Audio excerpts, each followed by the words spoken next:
11 Japanese cars got banned, not because they were unsafe, but because they were too fast for their own good. One could outrun police helicopters, another got blacklisted after humiliating supercars 3 times its price, and one was so fast in the wrong hands that insurance companies refused to cover drivers under 25. These weren't million-dollar hypercars, they were affordable, accessible, and that's exactly what made them dangerous. Let's get into it. Number 11, 1999 Nissan Skyline GT-R V-Spec R34. It had a computer that could think faster than you could shift, and that's exactly why it got banned. Most people remember the R34 as the hero car from Fast and Furious, but what they don't know is that in Australia it became illegal for new drivers to own one almost the moment it arrived. The 1999 Nissan Skyline GT-R V-Spec came equipped with a 2.6-liter twin turbocharged RB 26 inline 6 pushing 276 horsepower, though everyone knew that number was a lie. Nissan underrated it to dodge Japan's gentleman's agreement, but real dyno tests revealed closer to 320 horsepower at the wheels, meaning around 380 at the crank. Then there was the Atessa ETS all-wheel drive system and the Super Hike S 4-wheel steering, tech that gave it grip and handling that shouldn't have been possible in a car this heavy. It could launch from 0 to 60 in 4.6 seconds and didn't slow down until it hit its electronic limiter at 112 miles per hour. But here's the problem. In Australia, the government maintains a list of high-performance vehicles restricted for provisional license holders, basically anyone under 25 or with less than a year of driving experience. The R34 GT-R landed on that list faster than it could hit redline. Insurance companies flagged it. Police watched for it, and in some states, if you were caught driving one without a full license, the penalties were severe. Even worse, the car's legendary status made it a theft magnet, which only added fuel to the fire. Nissan never exported it to the US either. Emissions, crash testing, and left-hand drive conversion costs made it economically pointless. For over 2 decades, Americans could only dream about it until the 25-year import rule finally opened the floodgates in 2024. But by then, prices had skyrocketed into 6 figures. It wasn't banned for being badly built. It was banned because it gave young drivers access to technology that could embarrass cars worth triple the price. Number 10, 1998 Mitsubishi Lancer Evolution 5 GSR. It looked like a budget rental sedan, and that's exactly what made it so dangerous. While the R34 got all the headlines, this next car quietly became one of the most banned vehicles for young drivers across multiple countries, and most people still don't know why. The 1998 Mitsubishi Lancer Evolution 5 GSR arrived at the peak of Japan's rally dominance. Under its plain Jane bodywork sat a 2.0-liter turbocharged 4G63 engine, pumping out 276 horsepower and 275 pound-feet of torque, paired with Mitsubishi's battle-tested active yaw control all-wheel drive system. It could launch from 0 to 60 in 4.6 seconds and carve through corners like it was on rails. But here's the twist. It was based on a Lancer, a car that in base form was sold as an economy commuter. That meant it flew under the radar visually, which made it the perfect sleeper. And that terrified authorities. In Australia, the Evo V was immediately added to the high-performance vehicle restrictions list, banning provisional drivers from touching one. In the UK, insurance companies outright refused to cover drivers under 25, and if they did, premiums could hit £10,000 a year. New Zealand followed suit, placing it on their restricted list alongside the Skyline. Even in Japan, where it was built, police started targeting modified Evos in street racing crackdowns during the late 90s. The Lancer Evolution 5 wasn't just fast, it was affordable fast, which meant every kid with a tuning magazine and a dream wanted one. Mitsubishi had built the ultimate rally weapon for the street, and regulators worldwide decided that was a problem.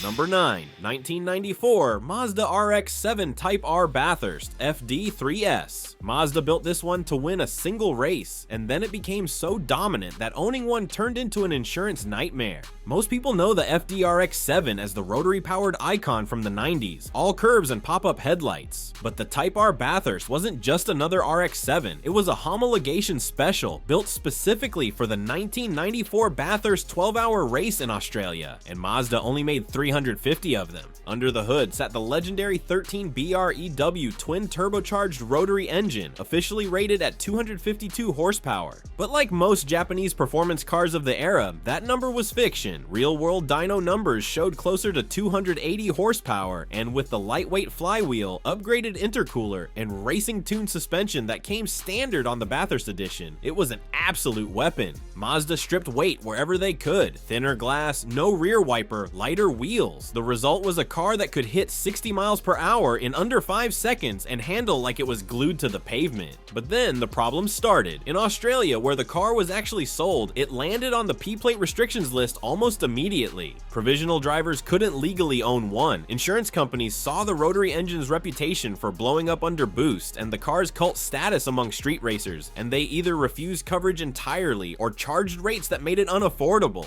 In the US, it was never officially imported, and gray market units that snuck through faced emissions compliance issues because rotary engines drink fuel and spit out hydrocarbons like it's their job. Mazda had built a race car for the road, and the world decided regular people didn't deserve to drive it. Number 8, 1990. Nissan 300ZX Twin Turbo Z32. From forgotten sports coupe to insurance outlaw, this next one had no business being this fast. You'd expect the kind of car banned from youth driver lists and scrutinized by insurance firms to wear some aggressive badge, something that screams danger, but not this one. The 1990 Nissan 300ZX Twin Turbo looks sleek, sure, but also tame enough to pass as just another Japanese GT car until you got behind the wheel. Under its sculpted hood sat a 3.0-liter twin turbocharged V6 pushing out 300 horsepower and 283 pound-feet of torque, figures that were dangerously close to supercar territory at the time. It could launch from 0 to 60 in just 5 seconds flat, a number that turned heads in 1990 and caused headaches for policymakers in places like Australia and parts of Europe. Insurance companies flagged it, licensing boards restricted it, and quietly, it slipped off approved lists for younger drivers in multiple regions. The car was built with finesse. It had four-wheel steering, electronic suspension damping, and a chassis that could handle twisty mountain roads like it was born there. But its biggest sin?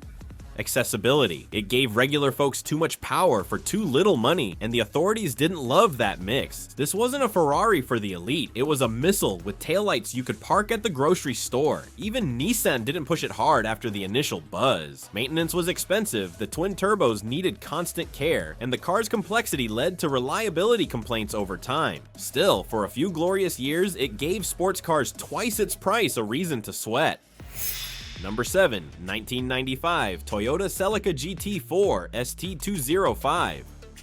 This one was born to race, built to win, and banned in disgrace. Toyota had a point to prove in the early 90s, and they aimed straight at the World Rally Championship. The result was a car that looked like a sporty liftback, but underneath wore battle armor. The 1995 Celica GT-4 ST205 came with a 2.0-liter turbocharged 3S GTE engine, producing 252 horsepower and 239 pound-feet of torque, paired with an advanced all-wheel drive system and super strut suspension lifted straight from Toyota's motorsport division. This was Toyota's most powerful rally homologation car ever. Built with over 2,500 units for public roads, it wasn't just fast, it was razor sharp. But then came the scandal. During the 1995 WRC season, the ST205 was caught with an illegal turbo restrictor bypass, a sophisticated cheat so well hidden that FIA officials called it the most ingenious rule violation they'd ever seen. The device allowed the car to run higher boost pressure than regulations permitted, giving it a massive power advantage. When discovered, the fallout was brutal. Toyota was banned from the World Rally Championship for 12 months. The Celica GT4's reputation was destroyed overnight, and even though the road-going versions were completely legal, the stigma followed them everywhere. Insurance companies jacked up premiums. Governments added it to restricted vehicle lists. In Australia and New Zealand, provisional drivers were banned from owning one, lumped in with the Skylines and Evos despite being front-wheel drive biased in normal driving. Toyota tried to move on, but the damage was done. The ST205 became the car that represented one of motorsport's biggest cheating scandals, and it's a legacy Toyota still doesn't talk about. Number 6. 1997 Subaru Impreza 22 BSTI. Subaru built 400 of these to celebrate a rally championship, and they became so sought after that governments started restricting them before most people even knew they existed. The 1997 Subaru Impreza 22 BSTI wasn't just another WRX with a body kit, it was a complete reimagining of what a rally car for the road could be. To celebrate 40 years of Subaru and their World Rally Championship success, they took the already legendary Impreza and made it wider, lower, and angrier. Under the hood sat a destroked 2.2-liter flat-4 turbocharged engine making 276 horsepower, but like every Japanese performance car of the era, that figure was a lie to satisfy the gentleman's agreement. Real output was closer to 300. The 22B got a wide-body conversion with massive fender flares, a unique coupe body style, and gold BBS wheels that became iconic. The suspension was tuned by rally engineers, the all-wheel drive system was bulletproof, and the whole package weighed just 2,580 pounds. It could hit 60 miles per hour in under 5 seconds and corner like it defied physics. But here's where it gets interesting. Subaru never exported the 22B, not one. All 400 units were sold exclusively in Japan, and the company made it clear they had no intention of making it globally available. That didn't stop people from trying to import them. In the UK, grey market 22Bs that made it through customs immediately got slapped with astronomical insurance premiums, often exceeding £15,000 a year for drivers under 30. Australia banned provisional drivers from owning them outright. And in the US, the 25-year import rule kept them locked out until 2022, by which point prices had exploded past $200,000. Subaru created a legend, made it nearly impossible to own, and then watched as it became one of the most restricted Japanese cars ever made. Number 5. 1999 Honda Civic Type R EK9. It had no turbo, no all-wheel drive, and no fancy electronics. Just a screaming, naturally aspirated engine and a chassis so perfectly tuned that it embarrassed cars with twice the power. And that simplicity made it one of the most banned Hondas ever built. The 1999 Honda Civic Type R EK9 was Japan's answer to the hot hatch wars, and Honda took a completely different approach than everyone else. While Mitsubishi and Subaru were bolting on turbos and all-wheel drive systems, Honda went back to basics. They took a lightweight Civic hatchback, stripped out everything unnecessary, and dropped in a hand-built 1.6-liter B16B engine that revved to 8,400 RPM and produced 182 horsepower. That doesn't sound like much until you realize the car weighed just 2,340 pounds. The power-to-weight ratio was absurd, and the VTEC engine's top-end scream became legendary. It could hit 60 miles per hour in 6.2 seconds, but the real magic was in the corners. Recaro seats, a close ratio 5-speed manual, limited slip differential, and suspension tuned at the Nürburgring made it one of the best handling front-wheel drive cars ever built. Honda only made it for the Japanese domestic market. No exports, no exceptions. But that didn't stop the UK and other right-hand drive markets from importing them in huge numbers during the early 2000s.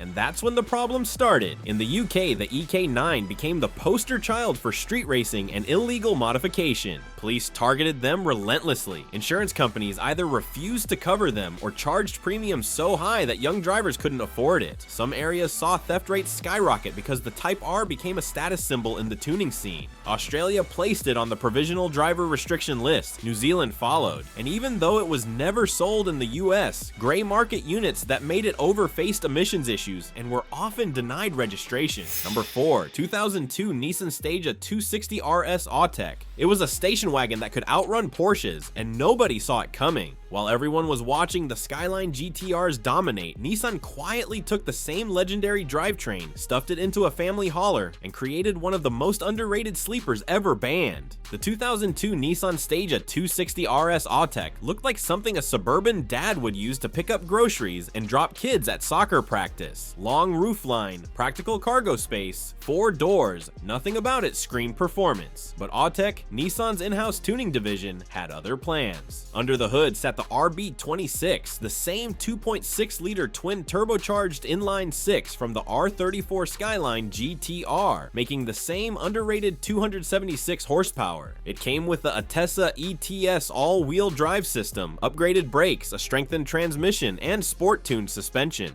This wasn't a parts bin special, it was a GT-R in disguise. The Stagea 260 RS could hit 60 miles per hour in under 5 seconds, embarrassing sports cars while carrying a week's worth of groceries in the back. And because it looked so innocent, it became the ultimate Q car. Street racers loved it. Tuners realized it had the same modification potential as the Skyline. And that's when regulators started paying attention. In Australia, it landed on the high performance vehicle restriction list, banned for provisional drivers despite technically being a wagon. Insurance companies in the UK treated it the same as a GT-R, with premiums to match. And in New Zealand, it joined the restricted list after a surge of imported Stages started showing up at illegal street meets. Nissan only built around 2,500 units through Autech, all exclusively for Japan. The company never marketed it as a performance vehicle, which made it even more dangerous. A family wagon with GT-R guts that no one expected. Authorities didn't know how to classify it, so they just banned it outright in most markets. Number 3,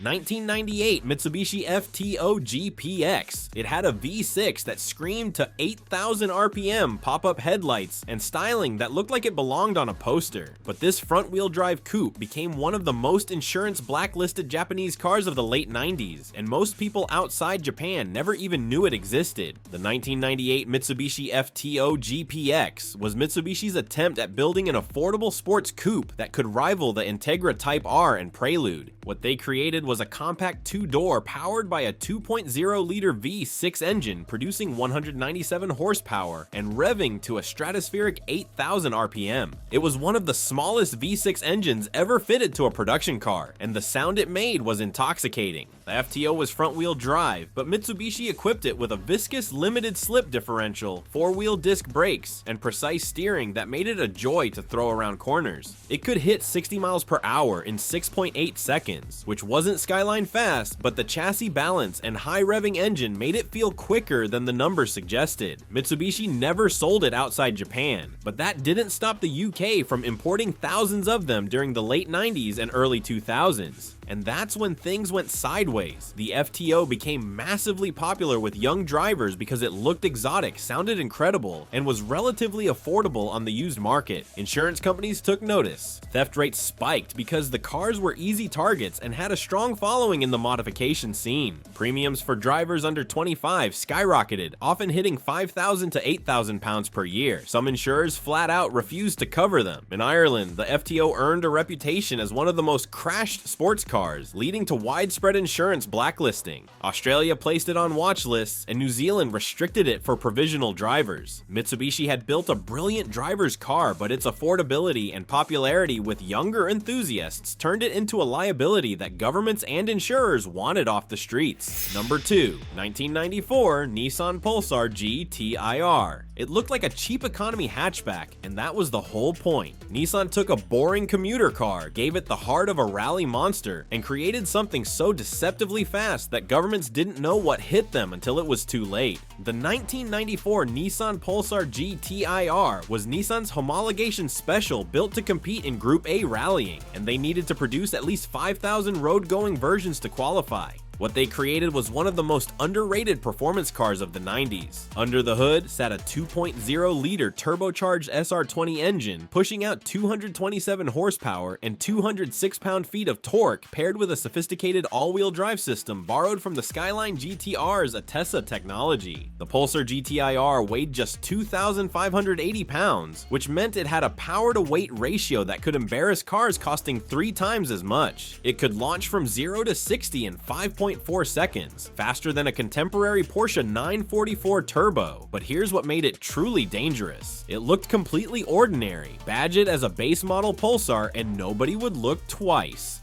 That invisibility made it the perfect sleeper, and tuners quickly realized the SR20DET engine could handle massive power upgrades with basic bolt-ons. In the UK, where thousands were imported, the Pulsar GTI-R became a favorite among street racers, and quickly earned a reputation for being untouchable in a straight line after simple modifications. Insurance companies responded aggressively, premiums became unaffordable for anyone under 30. Some insurers outright refused coverage, Australia added it to the provisional driver ban list, and in New Zealand, it was restricted alongside the Evos and Skylines despite being based on an economy car platform. Nissan only built it for a few years before moving on, but the damage was done. Number 1. 1999 Nissan Skyline GT-R V-Spec 2N1 R34. It wasn't just the fastest Skyline variant ever sold to the public, it was the rarest, the most extreme, and the one Nissan barely acknowledged existed. The 1999 Nissan Skyline GT-R V-Spec 2N1 wasn't built for casual enthusiasts. It was built for one purpose: endurance racing. The N1 package was a homologation special designed to qualify the R34 for the N1 racing class, and Nissan only produced enough units to meet the minimum requirements. We're talking about a few dozen cars per year, all sold exclusively in Japan, most of which went straight to racing teams and were never registered for street use. But the ones that were, absolute monsters. The N1 came with a blueprinted and balanced RB26 engine, stripped of unnecessary components, fitted with reinforced internals, upgraded oil pumps, and a racing spec clutch. Officially, it still made 276 horsepower, but the engine was built to handle over 600 horsepower with minimal modification. The suspension was stiffer, the brakes were larger, and the interior was gutted to save weight. No radio, no air conditioning, no sound deadening.